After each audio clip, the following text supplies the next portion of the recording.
Jonathan, buen día Ariana, buen día Darwin, buen día Mari, buen día Maricielo. Hoy vamos a hablar, como les estaba indicando, respecto a las corrientes europeas. Vamos a hacer un panorama global de lo que es la literatura en Europa, ¿no? Las corrientes literarias que se desarrollan desde la época antigua, desde la época clásica, hasta la etapa contemporánea, ¿no? La literatura del siglo XX, que sería la vanguardia. Eso va a ser el desarrollo entonces de la clase de hoy. ¿Qué tal, Fabián? Buen día, Nicole. Buen día a todos. Bien, empezamos. Comenzamos entonces con este proceso de la literatura hispanoamericana. Bueno, la literatura europea primero, ¿no?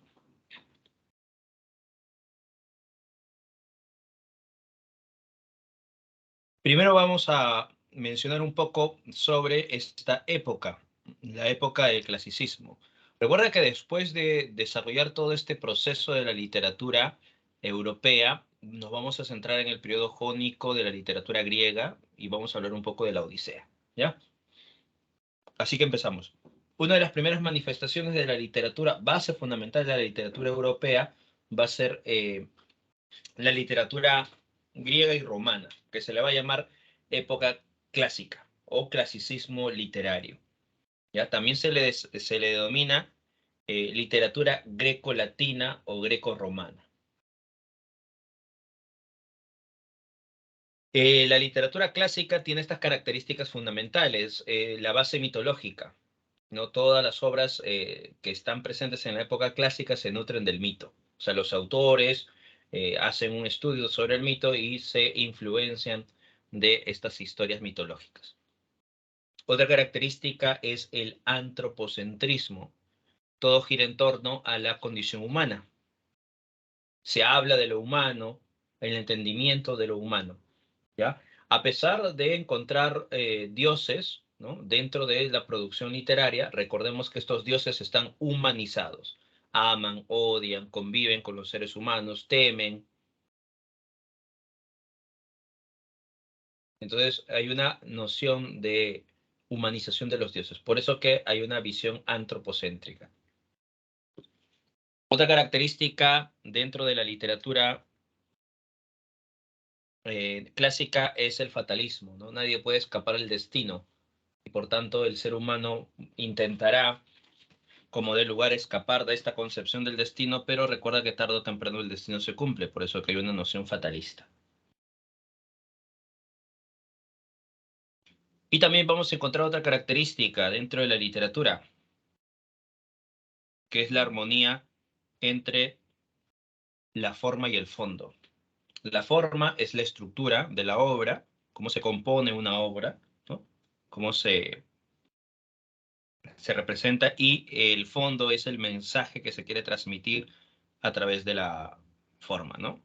Así que para la literatura griega es importante el equilibrio entre la forma y el fondo.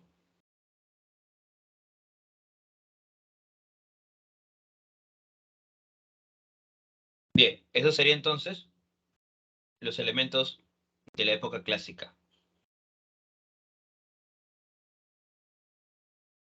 Dentro del clasicismo encontramos autores como Homero, Hesiodo, ¿no? En la literatura griega, ¿no? Del periodo jónico. En el periodo ático está Esquilo, Sófocles, Eurípides. Recuerda que Esquilo tiene obra La Orestiada, ¿no? Sófocles, recuerda que tiene la obra Edipo Rey, ¿no? En el teatro tenemos en el teatro vinculado a la comedia a Aristófanes con Las nubes, ¿no? Y en la literatura romana recuerda Virgilio con su obra La Eneida. ¿Qué tal, Andrés? Buen día.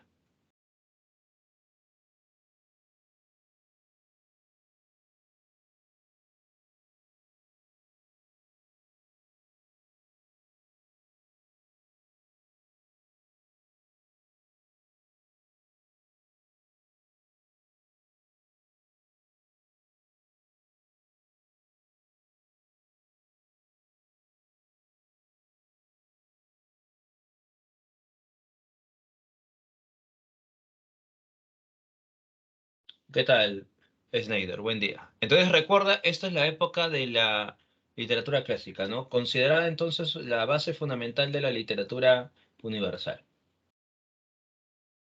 ¿Ya? Entonces, dentro de esta literatura, la característica se ve reflejado entre la armonía, entre la forma y el fondo. ¿Qué quiere decir? Que el autor no tiene que centrarse mucho en la forma y descuidar el fondo, o viceversa, ¿no? No tiene que centrarse mucho en el fondo y descuidar la forma.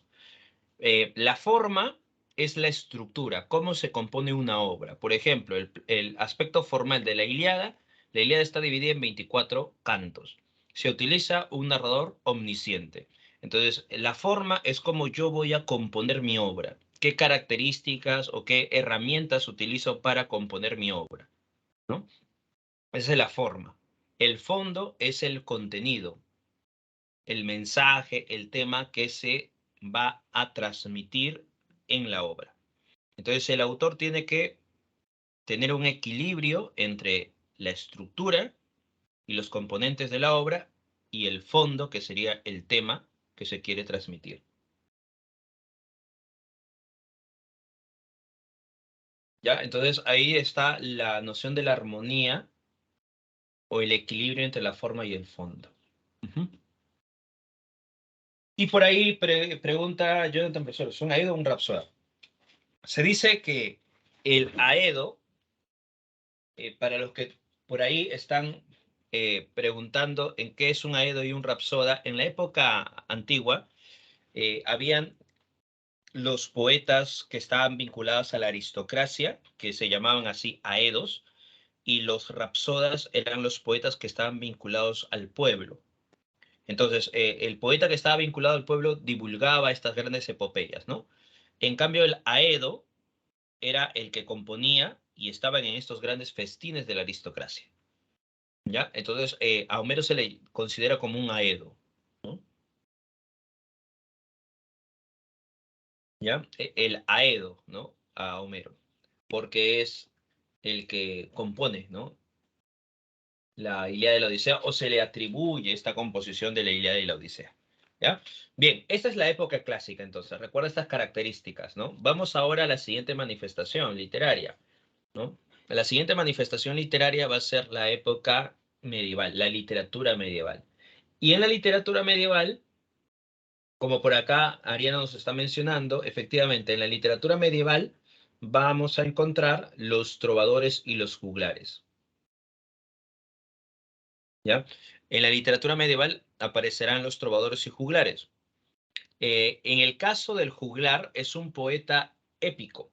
El juglar está vinculado, ¿no?, a divulgar los grandes cantares de gesta, ¿no? Van de pueblo en pueblo. Y el trovador es un poeta lírico, porque su temática del trovador está vinculado al elementos sentimentales, ¿ya? Y el trovador tiene temática, por tanto, sentimental y está vinculado a la aristocracia, ¿no? Porque está en estos festines también de la aristocracia, ¿no? Mientras que el poeta, el juglar, está vinculado al pueblo, porque va de pueblo en pueblo cantando las grandes hazañas de algunos héroes, ¿ya? Entonces aparecen el juglar y el trovador. Recuerda, son dos poetas que tienen diferentes temáticas, ¿no? El juglar, su temática es épica, bélica, y el trovador, su temática es sentimental. Bien, la literatura medieval comprende desde el siglo V hasta el siglo XV, ¿no? Esta literatura medieval va a tener una visión teocéntrica, todo gira en torno a Dios, y estamos dándonos cuenta que se diferencia de la mirada antropocéntrica dejada por los clásicos, ¿no? La literatura medieval va a tratar de alejarse de los clásicos grecolatinos porque van a manifestar otra visión y va a tener la influencia de la iglesia. Por eso que hay una visión teocéntrica, Dios va a ser el centro de todo. En este periodo de la literatura medieval van a surgir nuevas manifestaciones nacionales, ¿no? Cae el Imperio Romano de Occidente, muchas naciones van a ser liberadas, estas naciones van a empezar a expandir su territorio y por ello van a buscar manifestar su esencia. Y por eso que van a aparecer las primeras manifestaciones nacionales. Y estos van a ser los cantares de gesta. El Cantar de Gesta, recuerda que es una composición épica que busca exaltar las grandes hazañas de un héroe que pertenece a una nación, ¿no? El mío Cid, un Cantar de Gesta, por ejemplo. Exacto, el mío Cid. Ujú. ¿Ya? Porque a través de Rodrigo Ruiz Díaz de Vivar se va a configurar la noción de lo español, ¿no? Y la expansión de España, ¿no? Bien, pero también vamos a encontrar otra producción literaria, no solamente el Cantar de Gesta. Recuerda que esta literatura medieval comprende tanto una literatura popular como una literatura culta.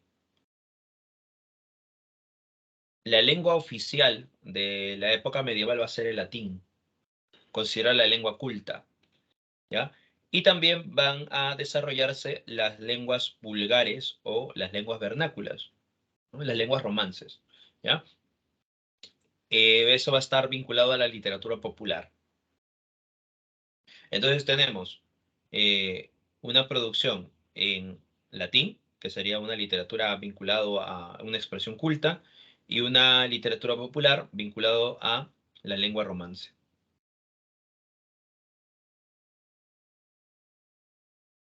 Autores de la época medieval. En Italia, en el siglo XIV, en el Trecento, van a encontrarse tres grandes autores, ¿no? Dante Alighieri, que hace referencia a esta imagen, Dante Alighieri con la obra La vida es sueño, perdón, la obra La Divina Comedia, originalmente se llamó La Comedia de Dante Alighieri. ¿Quién lo adjetiva como divina la comedia de Dante? Giovanni Boccaccio, que es otro autor también del Trecento italiano. Giovanni Boccaccio, él tiene una obra llamada El Decamerón, es un conjunto de 100 cuentos. Y también tenemos a Francisco Petrarca, autor de Cancionero. Estos autores son considerados también precursores del Renacimiento, ¿ya? Porque aparecen en una época donde se está cuestionando un poco estos modelos medievales, ¿no? Ya siglo XIV, siglo XV, ¿no? Que se está desarrollando un quiebre al pensamiento medieval. En el caso de la literatura española, aparte del mío Cid, encontremos a un autor muy importante, autor de Coplas a la muerte de su padre, Jorge Manrique, ¿ya? Jorge Manrique, autor de Coplas a la muerte de su padre. Esos serían algunos representantes de la época medieval. No te olvides entonces de las características de esta literatura medieval, la visión teocéntrica, todo gira en torno a Dios, ¿no? El surgimiento de las primeras manifestaciones nacionales, los cantares de gesta, la presencia del trovador, del juglar, y la diferencia entre un juglar y un trovador, ¿no?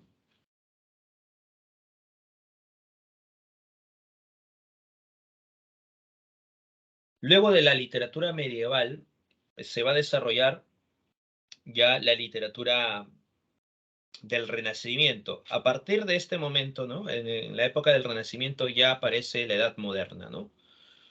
Estamos entonces con el Renacimiento.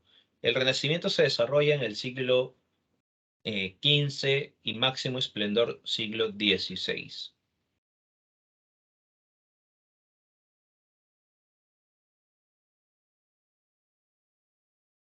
Recuerda eso, Renacimiento siglo XV, máximo esplendor siglo XVI.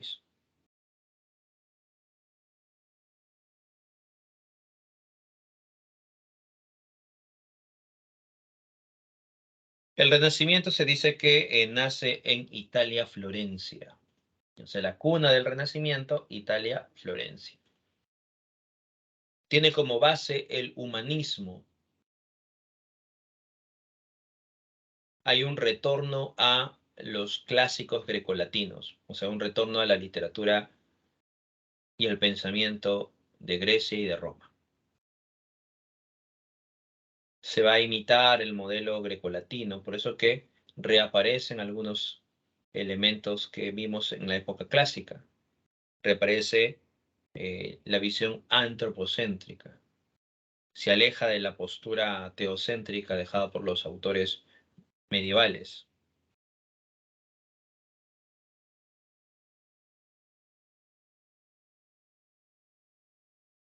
Hay un equilibrio entre la forma y el fondo, y hay un culto a la razón. También vamos a encontrar un apego, ¿no?, a los moldes clásicos.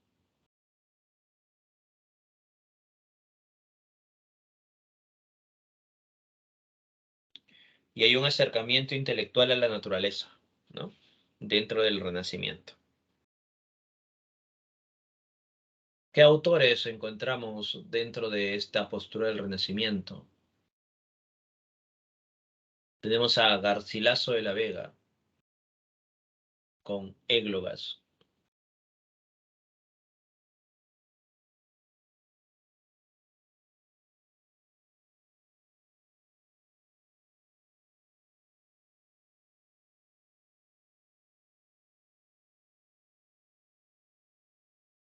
Recuerda entonces, en el Renacimiento está Fray Luis de León con su obra La vida retirada. Tenemos también la presencia de Garcilaso de la Vega con Églogas. Está también presente, por ejemplo, Michel de Montaigne con su obra El ensayo.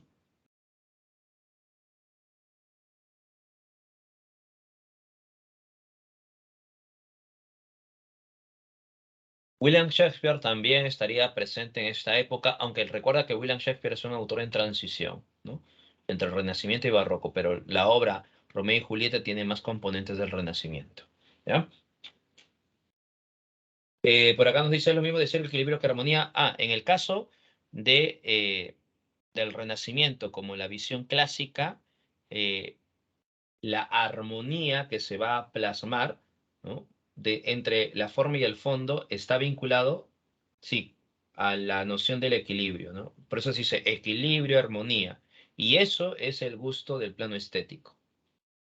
O sea, la estética clásica, como la estética renacentista, va a estar vinculado a la armonía o equilibrio entre la forma y el fondo. Ujú. Por eso que tanto equilibrio y armonía tienen la misma noción.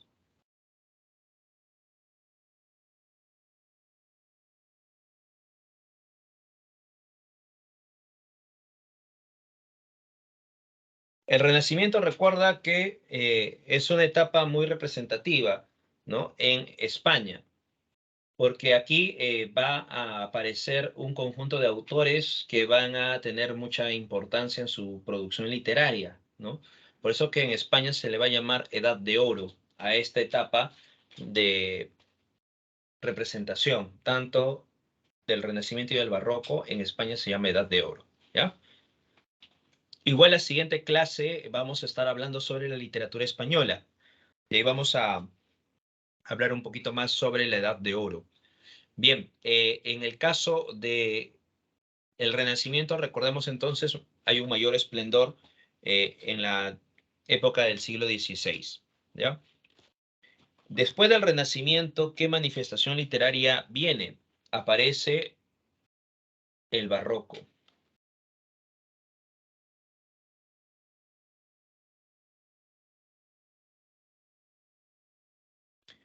Recordemos que este desarrollo de la literatura se va reflejando con algunos contextos históricos, ¿no?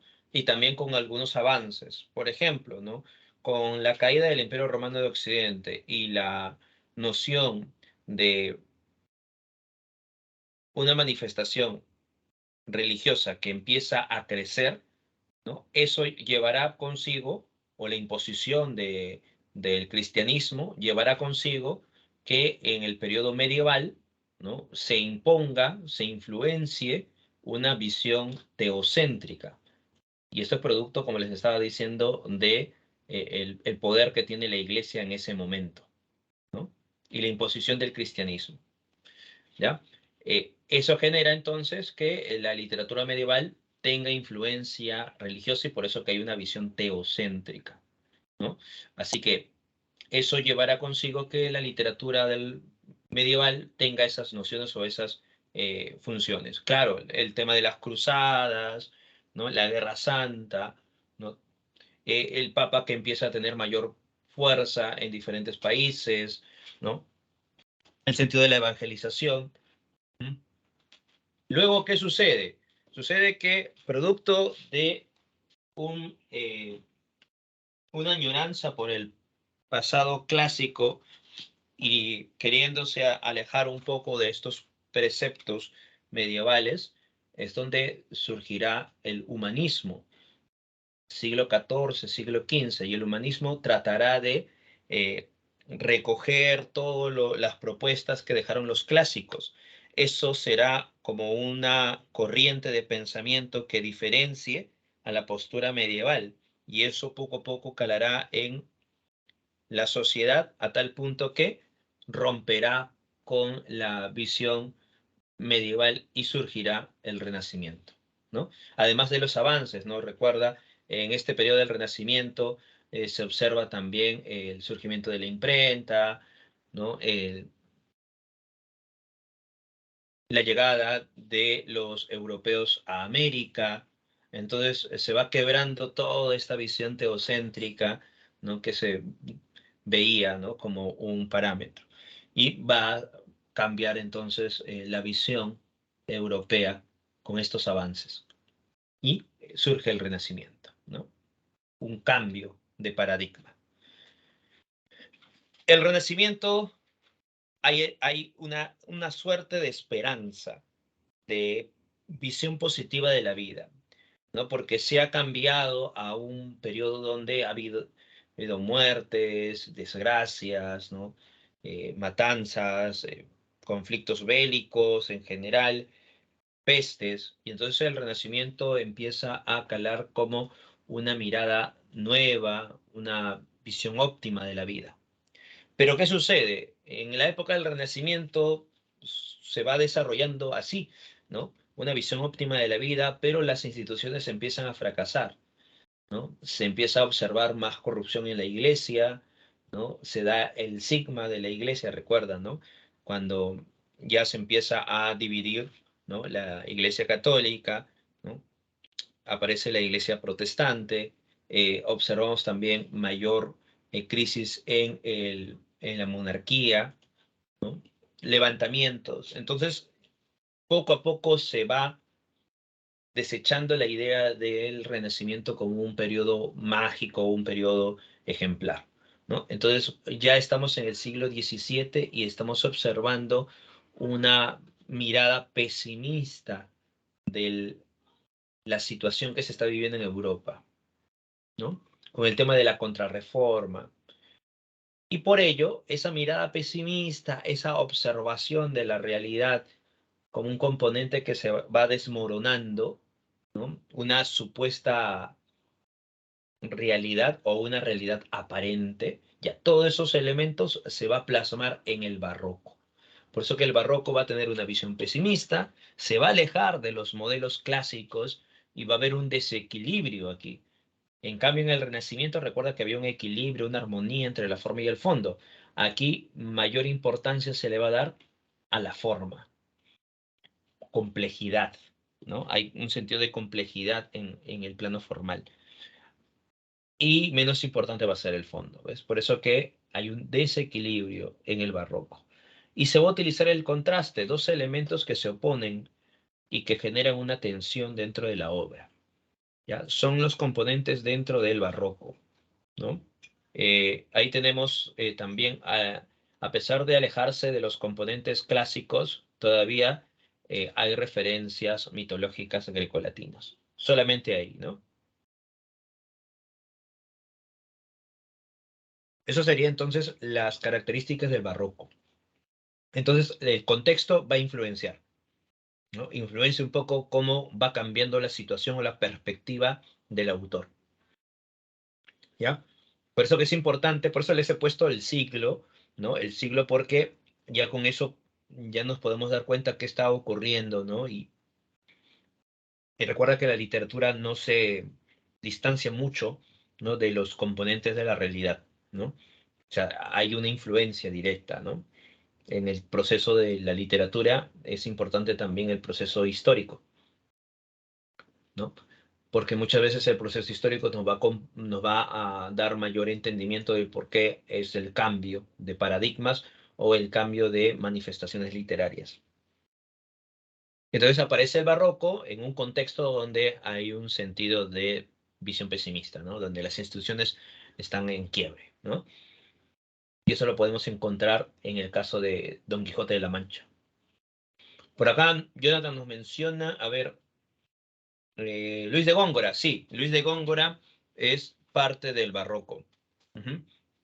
William Shakespeare también es parte del barroco en su obra Hamlet, ¿no? Entonces, justo ahí estábamos mencionando eh, la pregunta que nos hizo Mari, ¿no? Sobre el proceso, ¿no? De la literatura. Y los autores del barroco, aparte de William Shakespeare, que es parte del Renacimiento y Barroco, Luis de Góngora, está también Lope de Vega, Miguel de Cervantes Saavedra, autores del barroco, ¿no? Bien, luego del barroco vamos a encontrar una producción literaria que busca, una vez más, retornar a los modelos clásicos grecolatinos. Ahí te das cuenta, por eso que la literatura clásica va a ser base fundamental de este proceso europeo, ¿no? Porque te das cuenta que aparece la época clásica, luego la época medieval que se va alejando de los clásicos, y luego empieza un retorno a los clásicos con el Renacimiento. El barroco se va alejando de los clásicos y ahora aparece otra manifestación literaria que busca retornar los modelos clásicos grecolatinos. El neoclasicismo aparece en Francia, ¿ya? Entre el siglo XVII, fin del siglo XVII, o a mediados del siglo XVII, perdón, hasta el siglo XVIII, ¿ya? Neoclasicismo. Los neoclásicos, al darse cuenta que los autores del barroco se han alejado de esta visión grecolatina, deciden, por tanto, realizar reglas específicas para que los autores las respeten. Por eso que una de sus características es normativo, o sea, tiene normas establecidas que todo autor tiene que responder y tienen que aceptar. ¿Cuáles son esas normas? La obra literaria tiene que tener un fin didáctico y moralizante. ¿Qué quiere decir eso? Que una obra tiene que enseñar, educar y manifestar la moral de su tiempo. O sea que tiene que cuestionar, criticar lo inmoral. O sea, la obra es utilitaria a la sociedad. Se tiene que respetar eso. Otro elemento que se tiene que respetar, el culto de la razón. Tiene que prevalecer la razón por encima de todo.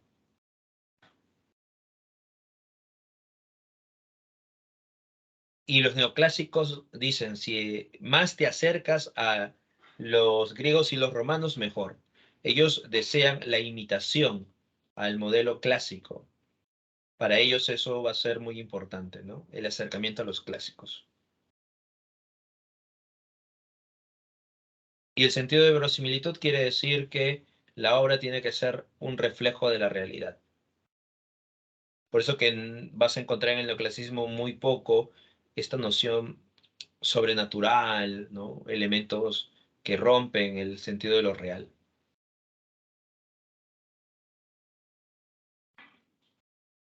La tragedia se va a utilizar para cuestionar las emociones desbordantes, la comedia para burlarse de los vicios de la sociedad. Ahí te das cuenta cómo o utiliza la noción neoclásica, ¿no? Aparece en Francia, recuerda, y se va a expandir en España en el siglo XVIII. Autores, en el caso francés tenemos a Jean-Baptiste Poquelin, más conocido como Molière. Molière con su obra El avaro. Y en el caso español, Leandro Fernández de Moratín.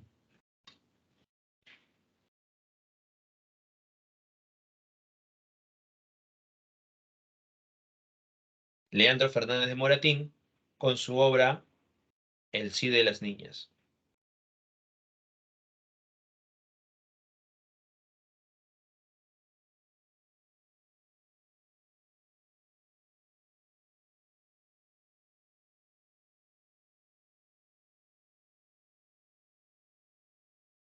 Exacto, El Cid de las Niñas de Leandro Fernández de Moratín, ¿no? Parte del neoclasicismo español.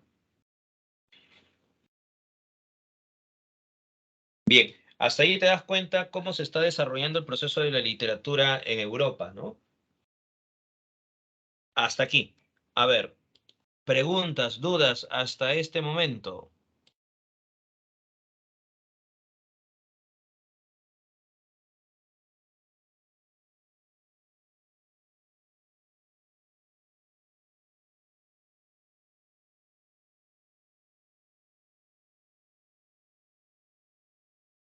¿Todo bien?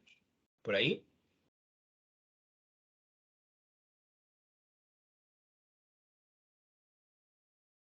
Todo bien, muy bien. Está claro por acá, Alison, todo bien con una carita de tristeza por ahí, ¿no?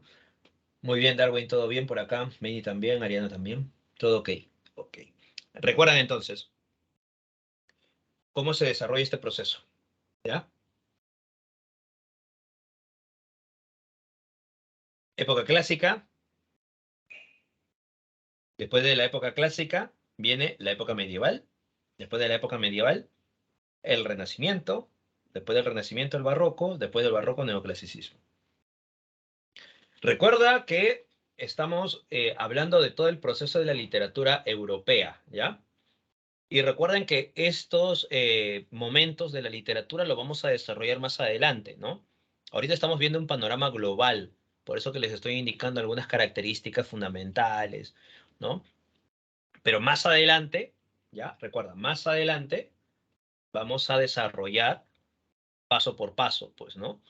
Sobre la literatura griega, sobre la época medieval, el Renacimiento barroco, más adelante vamos a ir semana tras semana, ¿no?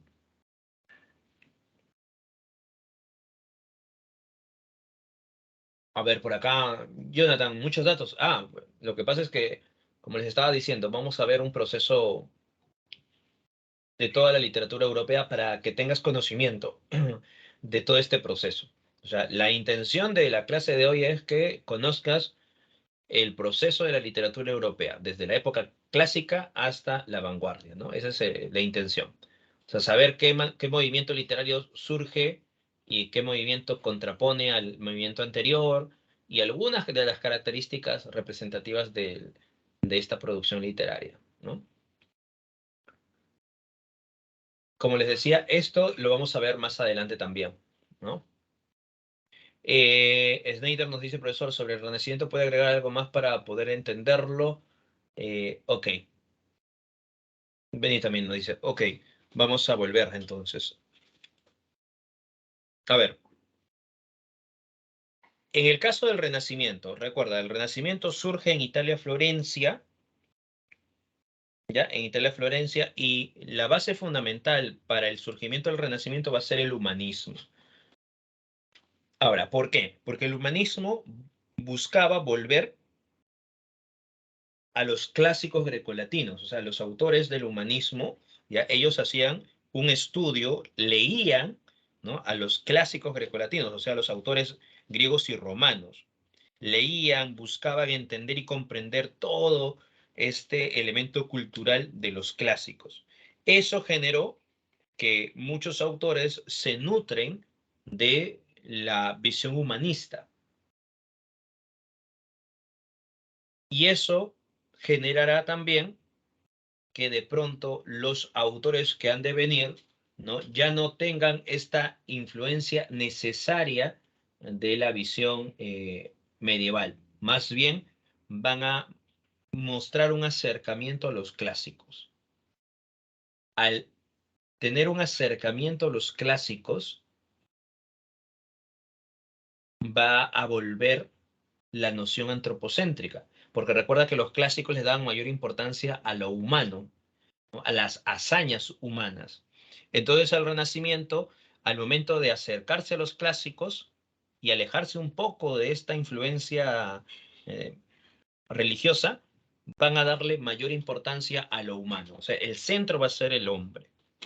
Y al darle la importancia a lo humano, y esto producto de la influencia de los clásicos, vamos a encontrar que las obras literarias van a mostrar estas grandes hazañas de los seres humanos, ¿no? Estos comportamientos humanos, ya sea sus pasiones, su reflexión, todo vinculado a lo humano.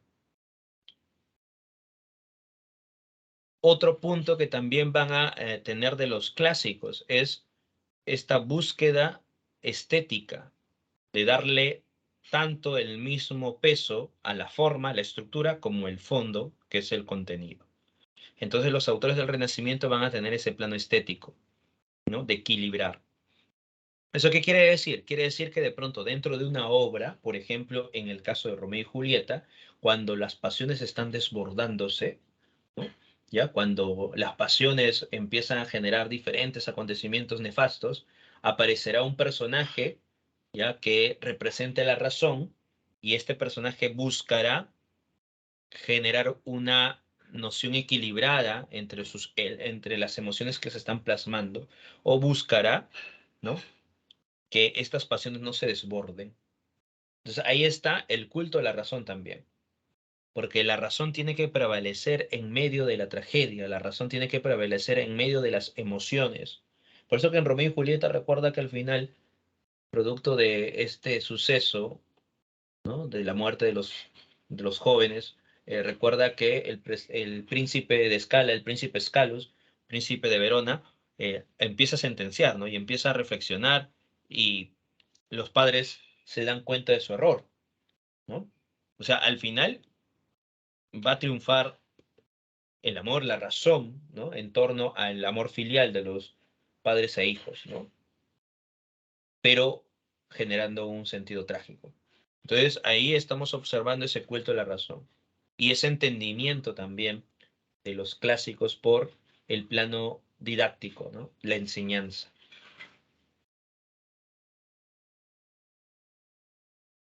Además, los autores del Renacimiento van a acercarse a la naturaleza, van a observar la naturaleza, van a deleitarse con la naturaleza. Pero ese deleite va a ser un tanto intelectual, ¿no? Porque se dan cuenta que la ciudad y la naturaleza son dos espacios distintos. La ciudad o la urbe es un espacio de mucho ruido, y entonces los autores del Renacimiento ven a la naturaleza como un espacio de armonía, un espacio majestuoso a la naturaleza. ¿Ya? Esa es otra característica del Renacimiento, ¿no? Un acercamiento a la naturaleza, pero desde un plano intelectual. Y esos componentes del Renacimiento se desarrollan como un contraste a la postura medieval. Y al momento de surgir el barroco va a tratar de alejarse de estos componentes. Por eso que en el barroco ya no es necesario un acercamiento a los clásicos. En el barroco ya no es necesario que la razón triunfe, ¿no? Y ya no es necesario ver un equilibrio o una armonía. En el barroco lo que se busca más bien hay generar un contraste, y el contraste son dos elementos que se oponen y que se empiezan a enfrentar constantemente. El barroco también surge en Italia, y el barroco va a buscar alejarse de estos parámetros clásicos.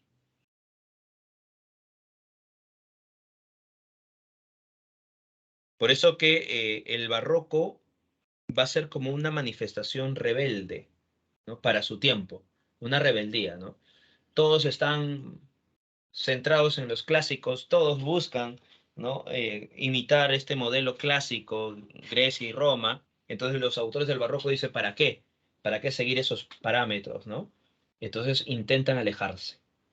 buscan desafiar estos postulados dejados por los clásicos. Y por eso que en el barroco vamos a encontrar un desequilibrio. En el barroco vamos a ver una visión pesimista. Y el contraste va a generar ese enfrentamiento constante.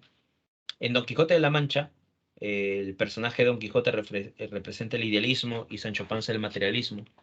Y recuerda que no hay armonía aquí, porque de principio a fin se muestra esa dualidad en conflicto.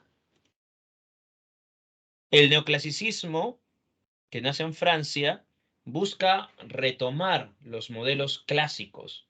Al ver que los autores del barroco se han alejado de estos modelos clásicos, los autores franceses buscarán entonces retornar una vez más a estos modelos clásicos porque señalan que estos modelos clásicos van a ser muy bien representados, ¿no? Y van a poder ayudar a la sociedad.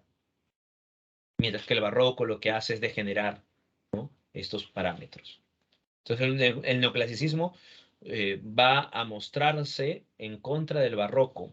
Ahora, esto también se da ¿por qué?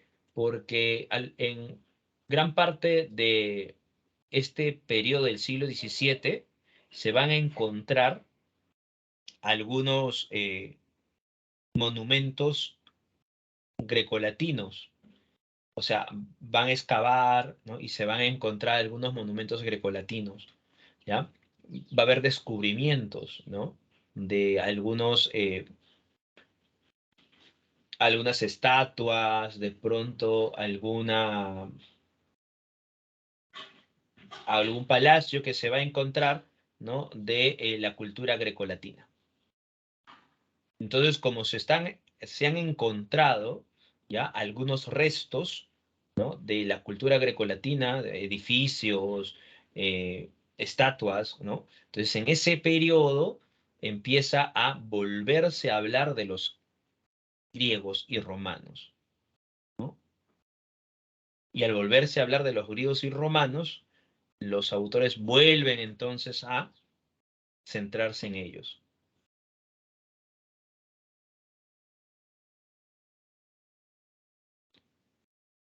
El neoclasicismo está en este contexto de la Ilustración. En el caso de Francia, el siglo de las luces. ¿Qué sucede? Recuerda, ahí está la monarquía absolutista, ¿no? Pero también va a haber conflictos. La Revolución Francesa. Y en medio de este conflicto, en esta ruptura con el proceso monárquico, aparecerá el romanticismo.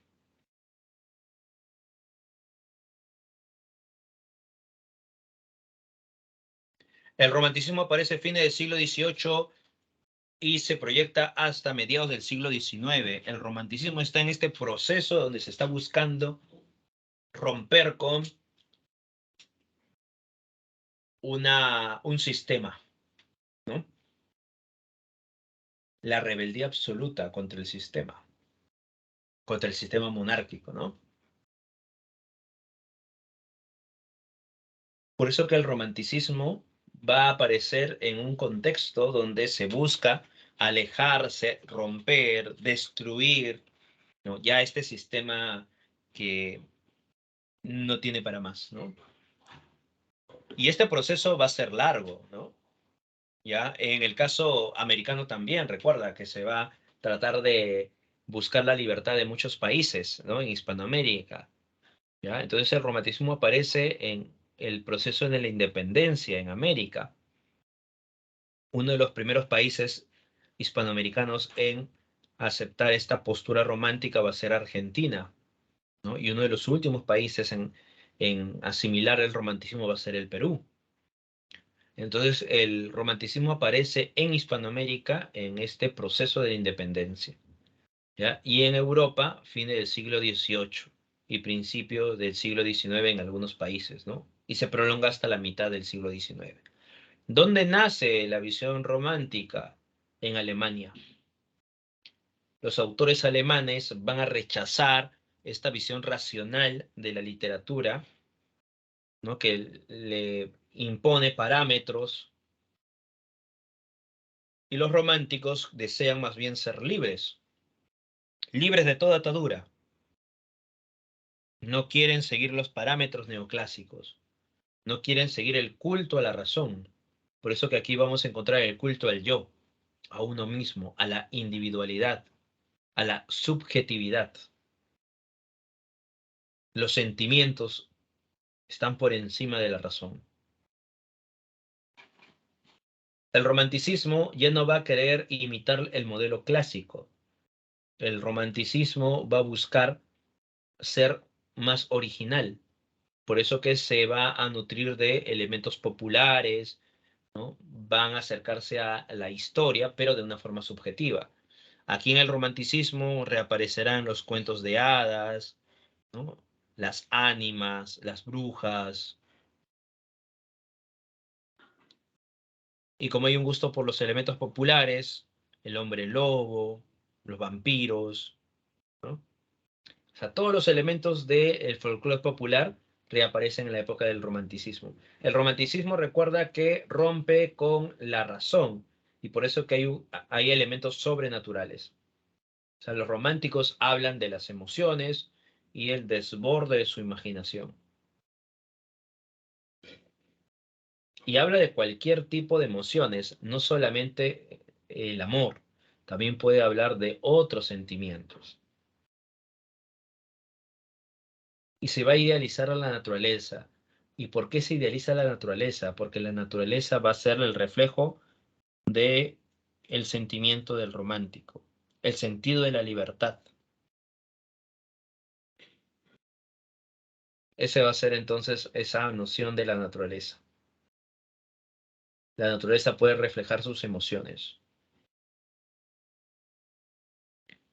Dentro del romanticismo está este autor llamado Goethe con su obra Las cuitas del joven Werther.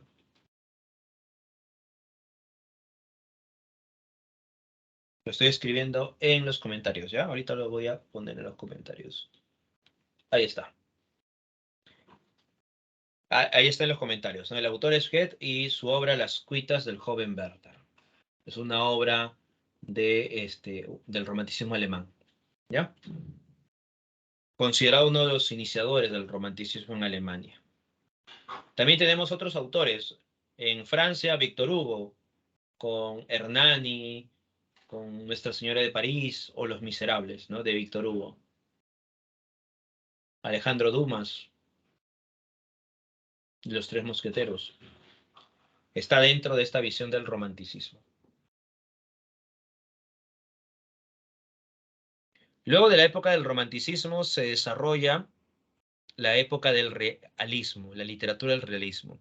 El realismo aparece en la segunda mitad del siglo XIX y aparece en Francia, rechazando los postulados románticos, criticando al romanticismo por escaparse de la realidad y mostrar solamente elementos de la imaginación. El realismo, en cambio, busca retratar fielmente la realidad. No solamente retratar fielmente la realidad, retratar los vicios de la sociedad, las costumbres de la sociedad, los problemas de la sociedad. Así que en el realismo se va a imitar el método científico. Sucede que en esta época del realismo de la segunda mitad del siglo XIX, recuerda que aparece en Francia, el positivismo va a tener una mayor influencia en la sociedad. ¿Ya? El positivo le da mayor importancia al plano científico y por tanto el realismo se va a nutrir de este método científico. Le da mayor importancia a la razón, menos importante va a ser los sentimientos. Hay una descripción detallada del ambiente social. Se describe no solamente el ambiente social, incluso se va a describir el plano psicológico. ¿Ya? Recuerda eso, ¿no? Se le dice incluso el plano psicológico. ¿Ya?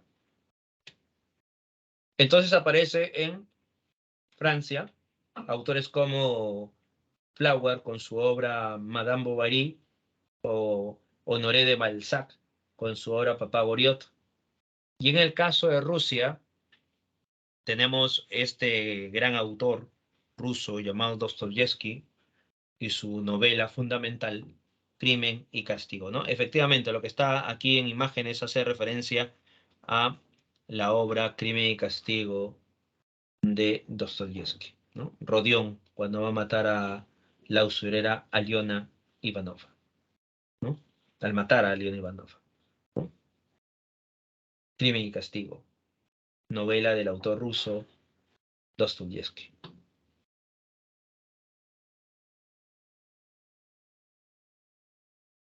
Ese es el realismo entonces, aparece en la segunda mitad del siglo XIX y se desarrolla toda esa segunda mitad. Ahora, en el siglo XX, contexto de la Primera Guerra Mundial, crisis en Europa, aparece la vanguardia.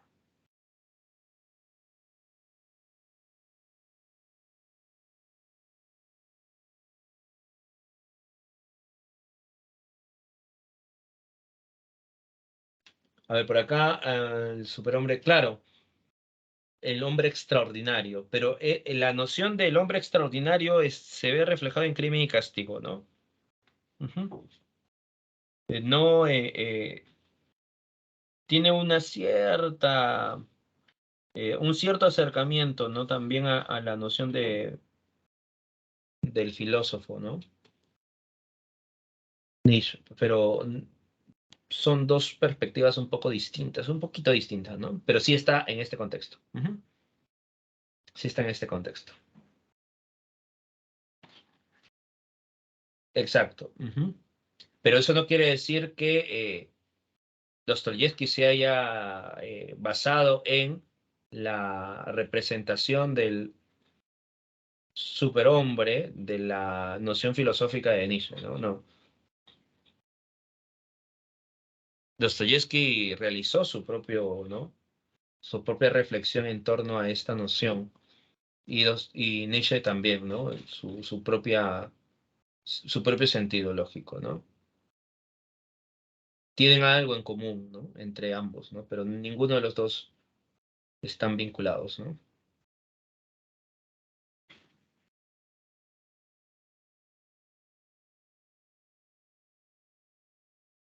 Ujú. Ahora, la vanguardia está en un contexto de la crisis, ¿no? Guerras. Entonces aparece un conjunto de autores que rompen con todo, ¿ya? Rompe con todo. La vanguardia es una ruptura absoluta de la literatura tradicional. La vanguardia es un conjunto de ismos o escuelas. Aquí está el futurismo, el dadaísmo, el surrealismo. Son escuelas que surgen en Europa y todos ellos buscan romper con la tradición.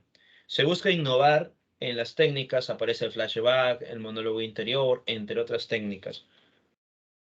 Y se va a experimentar con el lenguaje. Hay una ruptura absoluta, recuerda, con toda la forma y el fondo. ¿Ya? Hay una búsqueda de una originalidad, ¿no? Rompe con todo lo anterior y busca una originalidad, ¿ya?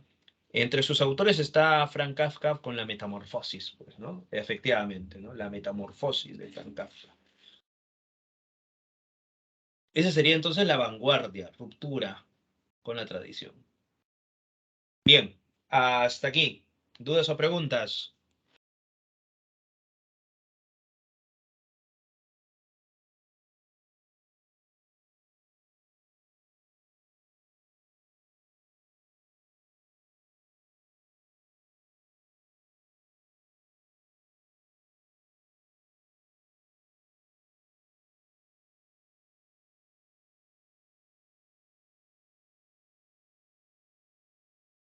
Bien, entonces hay que recordar, la literatura griega es un proceso que busca enfatizar lo humano, por eso que hay una mirada antropocéntrica, ¿ya?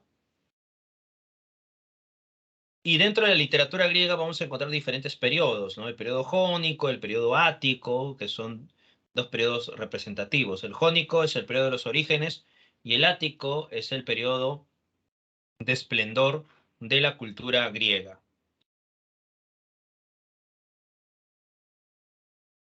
Ahora, la literatura griega, ¿no? Va en el periodo jónico, sobresale los poemas homéricos. Y recuerda que los poemas homéricos nos habla tanto de la Ilíada y la Odisea, ¿no? Son dos obras que se le atribuye a Homero. Ambas obras, la Ilíada y la Odisea, pertenecen al género épico, especie epopeya. Ambas obras están divididas en 24 cantos o rapsodias. ¿Ya?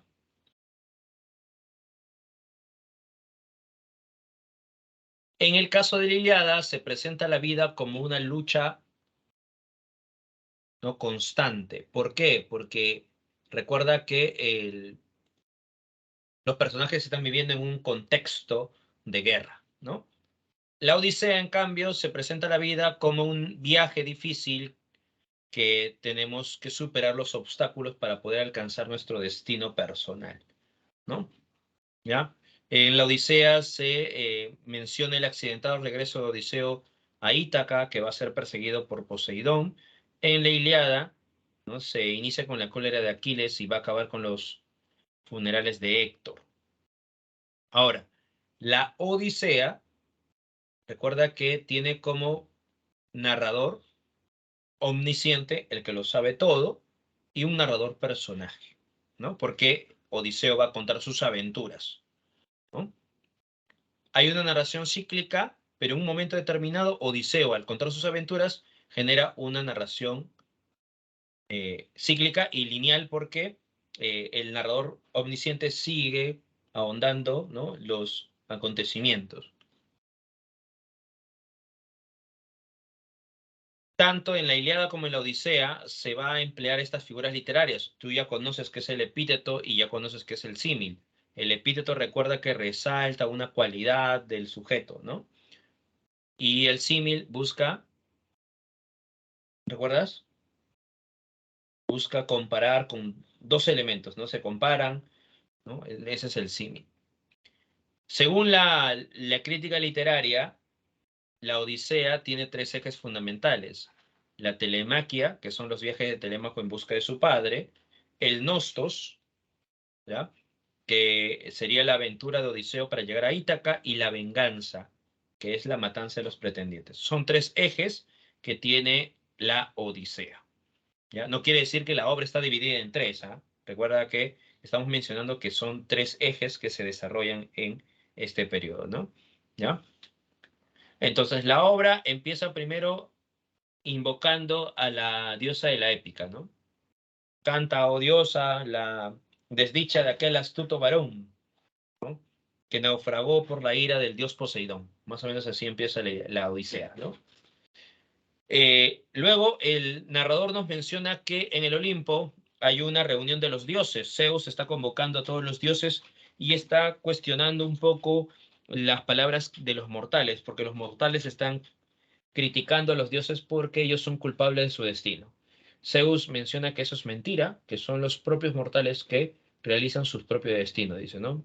Ellos generan sus destinos funestos. Atenea se levanta y le dice a Zeus que ya es momento de liberar a Odiseo, que está retenido en Ogygia durante 7 años por la ninfa Calipso.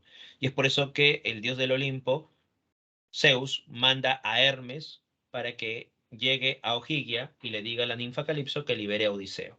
Mientras tanto, Atenea va a Ítaca, se encuentra con Telémaco. Atenea se viste de un comerciante y le dice a Telémaco: si tienes el poder, porque es el príncipe de Ítaca, puedes tú convocar una reunión y luego expulsar a los pretendientes.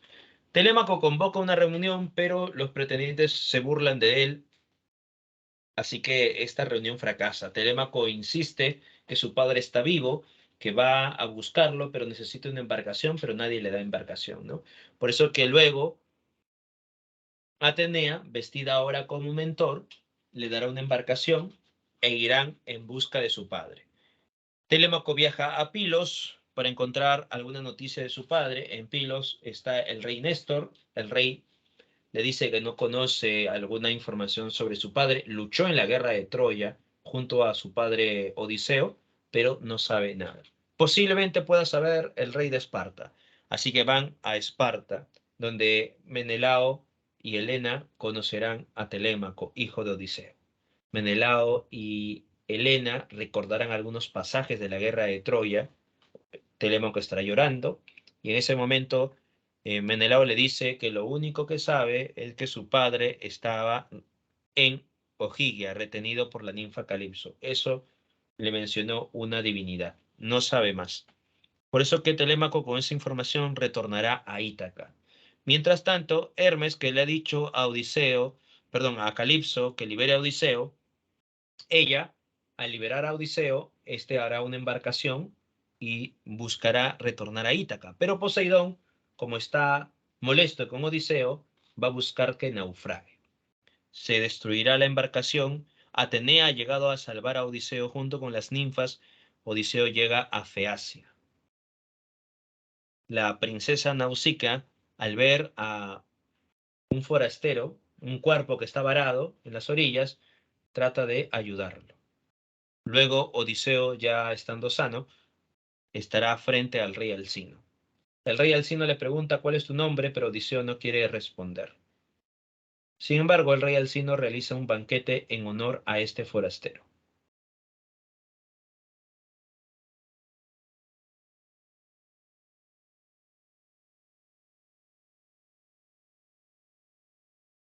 ¿Qué sucede ahora? En medio de esta celebración, un poeta, un Aedo, empieza a cantar algunos pasajes de la guerra de Troya. Y es por eso que Odiseo empieza a sentirse muy triste. El Aedo se detiene porque el rey Alcino le pide, ¿no?, que se detenga ya que estás incomodando, ¿no?, a nuestro héroe, ¿no?, al forastero. Más adelante, Odiseo le dice a Demódoco, se llamaba así el Aedo, a Demódoco, que por favor cante el final de la guerra de Troya. Así que Demódoco canta el final de la guerra de Troya. Odiseo está triste, ya, llorando, ¿no?, un poco, y aquí Alcino ya no puede más con la sospecha y le dice: ¿quién eres, no? ¿Por qué te lamentas, no? Y Odiseo le dice, pues, ¿no? Soy Odiseo de Ítaca. Yo luché junto con estos grandes hombres como Menelao, Agamenón, entre otros, ¿no? Y el rey Alcino se maravilla, los demás que están presentes también, porque todos conocían las hazañas de Odiseo, y le dice a Odiseo: por favor, cásate con mi hija. El rey Alcino, al decir estas palabras, Odiseo le menciona que no puede, porque tiene que retornar a Ítaca con su esposa y su hijo, ¿no? Por eso que el rey Alcino le dice a Odiseo: cuéntanos tus aventuras. Y es aquí donde Odiseo va a narrar sus aventuras.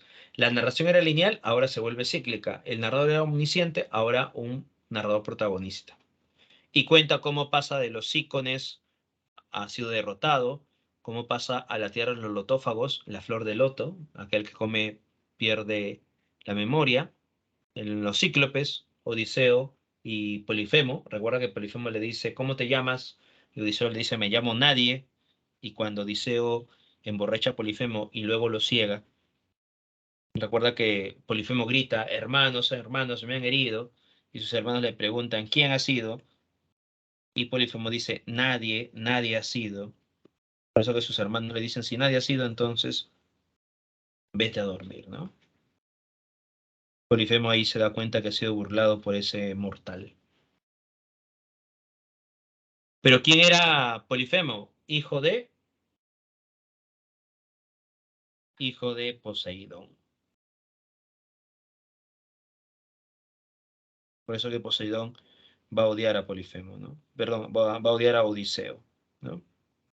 Y Odiseo va a tratar de naufragar, ¿no? Por la ira de Poseidón.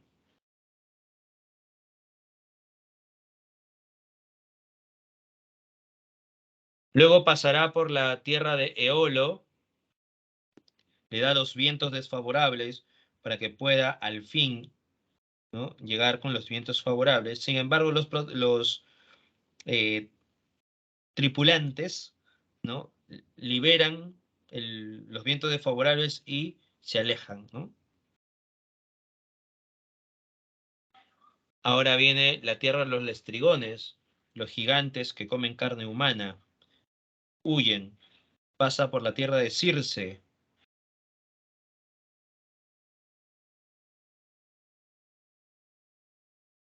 convierte a muchos en animales, pero Odiseo va a ser ayudado por Hermes y así logrará, a pesar de que Circe le entregue una bebida, Odiseo logrará estar bien, ¿no?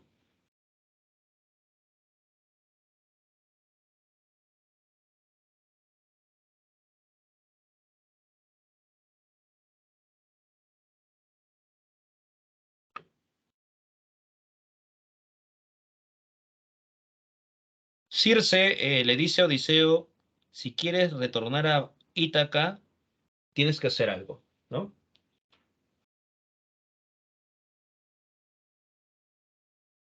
Viaja al Hades, le dicen, ¿no? Viaja al Hades y encuentra a Tiresias. Él te va a profetizar si llegas o no. Así que Ulises llega al Hades, ¿no? Y se encuentra con Tiresias y Tiresias le dice, vas a llegar a Ítaca, pero vas a tener que pasar por diferentes espacios, ¿no? ¿Qué sucede? Sucede que de pronto Ulises se va a encontrar con Aquiles, con otros personajes de la guerra de Troya que han muerto, también se encuentra con su madre Anticlia. Recuerda que Odiseo también es llamado Ulises, Odiseo o Ulises, ¿ya? Ujú, es el nombre latín, ¿no? El latino, ¿no? Recuerda que los romanos llamaban así, ¿no? A Odiseus, Ulises. Ujú. Entonces, Odiseo, al escuchar a Tiresias, retorna donde Circe, ¿no? Y le dice a los tripulantes para poder marcharse, ¿no? Los que sobreviven, ¿no? Circe le dice que cuando pase por las sirenas que se tape los oídos con cera, ¿no? Todos se tapan los oídos con cera, pero Odiseo le dice a los demás que lo amarren, ¿no? Porque Odiseo quería escuchar el canto de las sirenas. Luego pasan por Escira y Caribdis, ¿no? Circe le aconsejó que se aleje de los torbellinos de mar, ¿no? Y se aleja. Pero las hidras marinas matarán a muchos de los tripulantes. Y cuando llegue a la tierra de Helio, no tenía que comer el ganado de los dioses. Sin embargo, los tripulantes comen eso, y por eso que desata la ira de Zeus, destruyendo la embarcación y matando a todos los tripulantes, excepto Odiseo, que llega a Ojigia, ¿no? Porque él no había comido el ganado de los dioses. Al llegar a Ojigia, la ninfa Calipso le promete juventud, lo retiene, Odiseo quiere salir, pero no puede, ¿no? Hasta que Hermes recuerda que le dice a Calipso que lo libere, ¿no? Odiseo sale de Ojigia, naufraga por la ira de Poseidón y llega a Feacia. Todo eso le ha contado al rey Alcino, ¿no? Y entonces llegué a Feacia, estuve en las orillas, y gracias a tu hija Nausicaa que pude liberarme de la muerte, le dice, ¿no? El rey Alcino le menciona entonces, Odiseo, ten una embarcación y llega a Ítaca. Al llegar a Ítaca, Odiseo se encuentra con Telémaco. Recuerda que la diosa Atenea lo viste de mendigo a Odiseo, y luego eh, Odiseo entrará al palacio, todos pensarán que es un mendigo, se entrevistará con Penélope, le dirá a Penélope que tu esposo va a volver, le dice, ¿no? Penélope le agradece por esas palabras y le dice a Euriclea que lave los pies a ese mendigo. Euriclea es la nodriza de Odiseo, o sea, la que ha cuidado a Odiseo desde que nació. Por eso que Euriclea ni bien lava los pies, ve una cicatriz que Odiseo se hizo desde muy joven y sabe que Odiseo ha vuelto.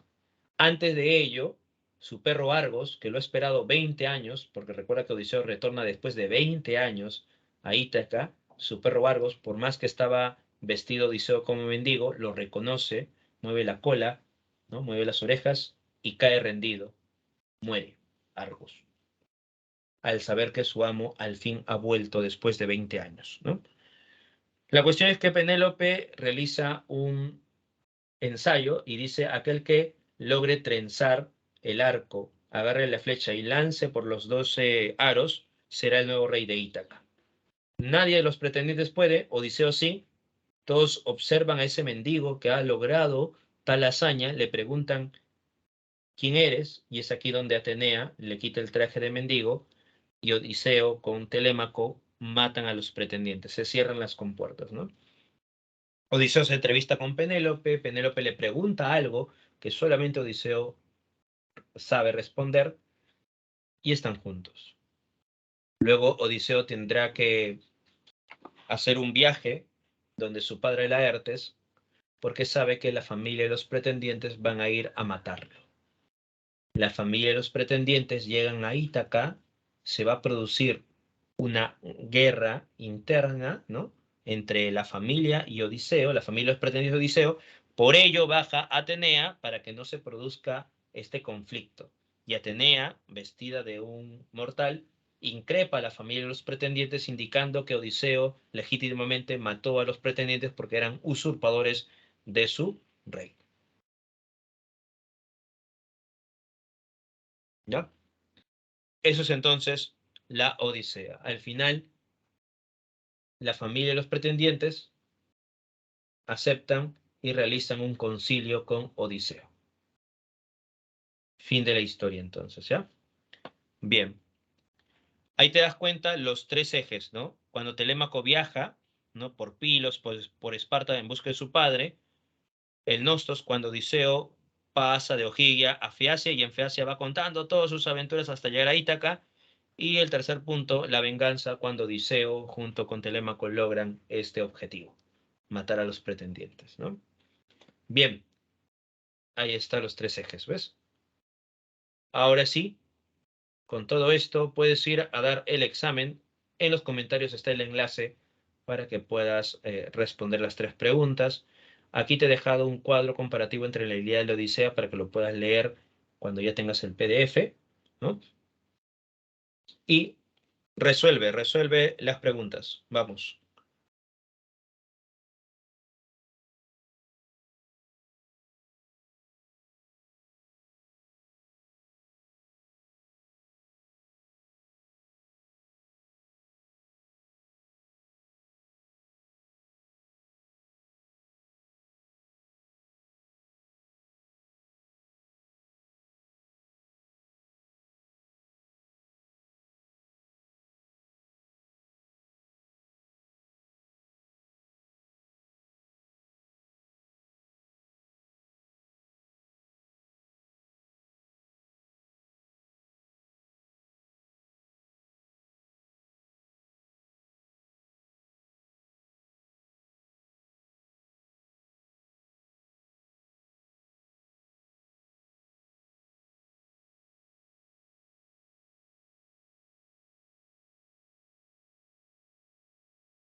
A ver, vamos a ver cómo van en el examen.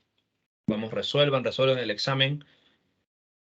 Todavía estamos en un porcentaje de 12-13% del salón. Todavía no estamos ni siquiera en el 50 o 60% del salón que ha dado el examen. Claro, vamos a ver cómo van, cómo van. Ya está subiendo al 25%, muy bien.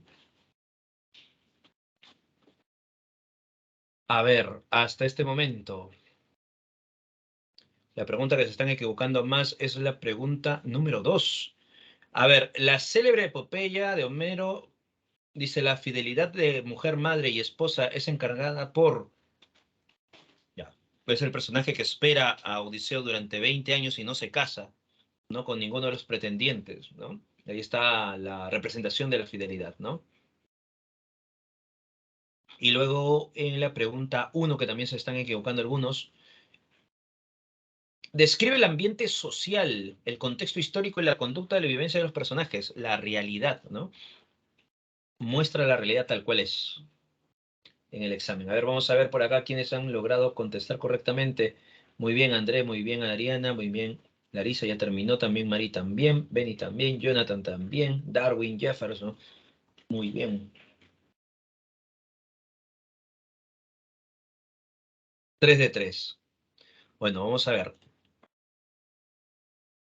Ya estamos llegando al 40% del salón que está dando el examen. Algunos todavía faltan. Ya estamos en 50. Muy bien, vamos a actualizar. A ver.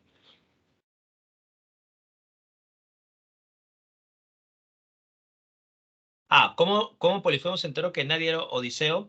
Cuando Odiseo ya estaba en la embarcación, ya estaba zarpando, ya se estaba alejando de Polifemo, Odiseo le grita, ¿no? Polifemo, cuando alguien te pregunta quién te ha cegado, dile que ha sido Odiseo. Odiseo te ha vencido, ¿no?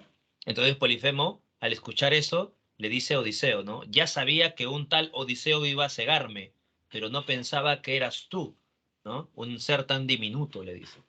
Sucede que Polifemo sabía, o sea, tenía esa profecía de que alguien llamado Odiseo lo iba a cegar, ¿ya? Por eso que cuando Polifemo le pregunta a este personaje, a Odiseo, ¿cómo te llamas? Y si Odiseo le hubiese dicho el nombre, su propio nombre, Polifemo lo mataba, porque Polifemo sabía que un tal Odiseo lo iba a cegar.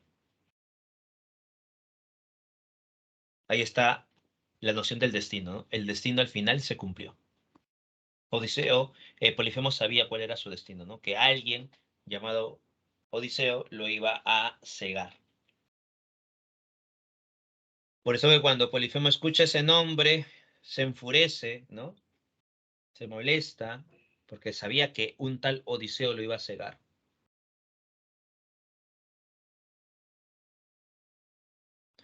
A ver, ¿cómo van en el examen?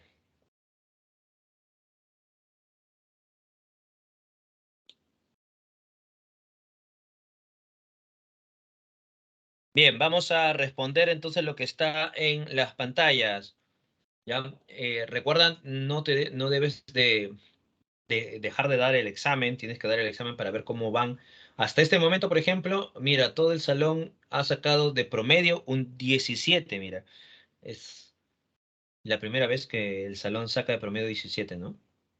Porque las otras veces sacaban 13, 13,5, 14, 14,5, 15 a lo mucho llegaron. Y ahora han llegado a 17. Muy bien. Felicitaciones. Bien, empezamos. Pregunta número uno. Han llegado a 17, ¿ah? Muy bien. Muy pocos se han equivocado.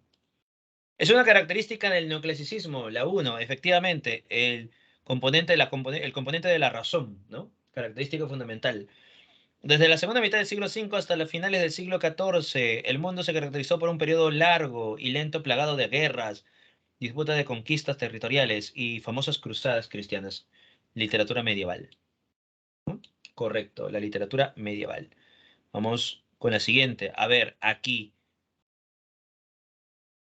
Considerando que el Renacimiento es un movimiento artístico y cultural que marcó distancias con el modelo medieval, indique usted las afirmaciones que ofrecen alguna de esas diferencias entre entre el Renacimiento y la época medieval. ¿Cuál es la diferencia entre ambos? A ver, el interés intelectual por la naturaleza ¿ya?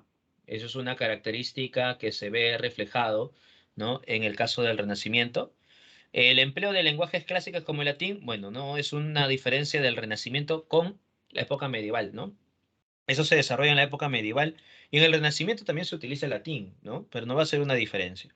La revelación de temas afines al ser humano, esto sí, sí o no. Esto sí se ve en el Renacimiento, no se ve en la época medieval. La atracción por temas como lo heroico, el mío Cid, pero también en el Renacimiento hay obras donde se muestra lo heroico. Ah, entonces no puede ser una diferencia. 1 y 3. Respuesta la B. Pregunta 4. Nace en Alemania a fines del siglo XVIII y se desarrolla hasta el siglo XIX, la primera mitad del siglo XIX. El romanticismo.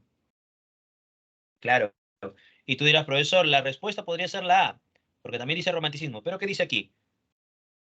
Ya que expresa un acercamiento a la realidad por influencia del positivismo, y este es el elemento del realismo.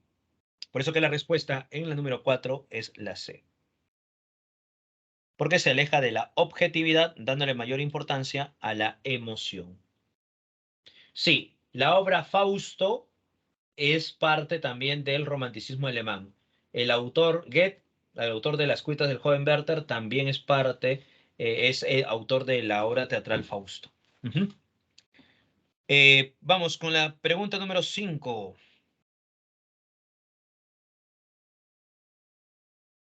Surgió en el siglo XX, concretamente entre la Primera y la Segunda Guerra Mundial, como intento de transformar la literatura negando el pasado y primando la originalidad, ¿no? ¿Cuál debería ser la respuesta? Exacto, la vanguardia. Cuéntame, Musa, las desdichas de aquel ingenioso y astuto varón. ¿Cuál es la respuesta?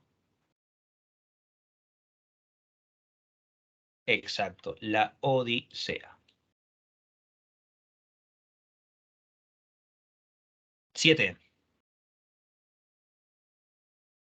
La ninfa que retiene a Odiseo en la isla de Ogygia durante los 7 años es, y la hechicera que convierte en cerdos a los amigos de Ulises. La ninfa, Calipso.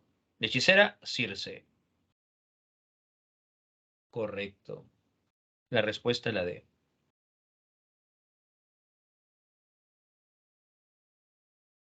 Pregunta 8. Elija la alternativa que contenga una relación debidamente formada, o sea, que sí esté relacionado. A ver. Telémaco dice, ¿enfrentó a los soberbios cicones? No, es Odiseo. Menelao, rey de Esparta, esposo de Helena, ofreció noticias de Ulises a Telémaco. Sí, Menelao recuerda que le dice a Telémaco, tu padre está retenido en Ogygia, ¿no? Por la ninfa Calipso. Correcto. Odiseo estuvo retenido 10 años en Ogygia. No, 7 años. Poseidón obstaculizó el retorno de Telémaco, no, de Odiseo. Así que respuesta la B.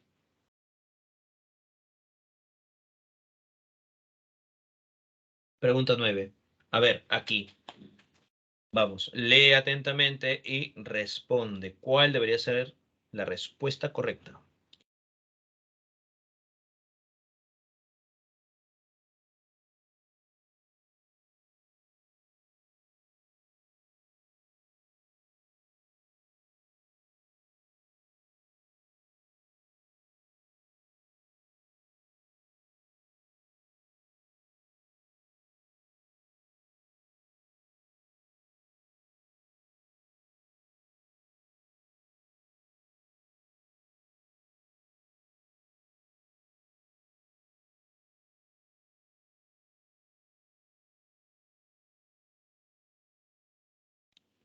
A ver, por ahí están dejando los comentarios la respuesta a la pregunta número 9.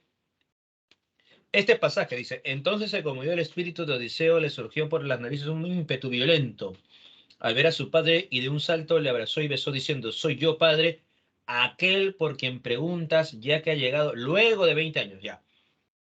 Odiseo Ha llegado, ha matado a los pretendientes, se ha encontrado con Penélope, ahora está con su padre, ¿no? Bien, la respuesta entonces sería, ¿qué hechos ya ha pasado excepto qué hecho todavía no ha ocurrido? El enfrentarse con la familia de los pretendientes. Más bien Odiseo ha ido donde su padre para decirle, ¿no? Van a llegar la familia de los pretendientes y vamos a tener que enfrentarlo, ¿no? Todavía no ha sucedido esto, ¿ves? La 9 y la D. En cambio, la A, la B y la C ya ocurrieron, ¿sí o no? Muy bien. Siguiente pregunta.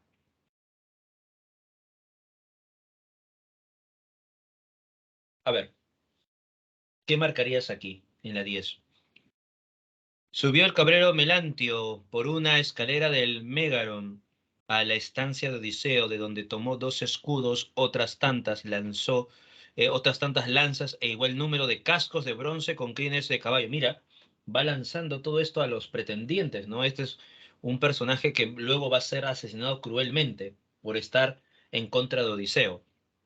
Fue y se los entregó rápido a los pretendientes. Entonces sí que desfallecieron las rodillas y el corazón de Odiseo cuando vio que los pretendientes se ponían las armas y blandían en sus manos las largas lanzas, pues ahora la empresa le parecía arriesgada. Con relación al fragmento anterior de la Odisea, marque la alternativa que contiene la afirmación correcta.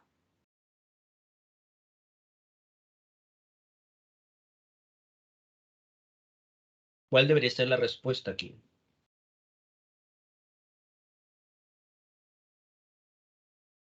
Estamos observando que Odiseo es un héroe, pero que a su vez se está mostrando a un héroe humano, ¿sí o no? Un héroe con mucha humanidad, que puede sentir incluso temor, ¿sí o no?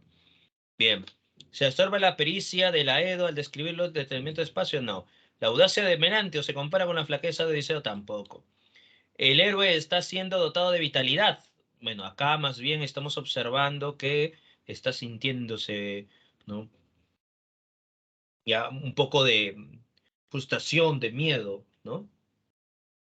O sea, cuando dice dotar de, o sea, se está caracterizando, ¿no? Se le está caracterizando de vitalidad, se le está resaltando su vitalidad, no, sí o no, ¿no? Esa es la noción de dotar, ¿no? ¿Ya? ¿Ya? Está siendo caracterizado por su vitalidad, se le está resaltando su vitalidad, no. Más bien, lo que se está mostrando, se está dotando de humanidad, más bien, ¿sí o no? Se dota de humanidad, ¿ves?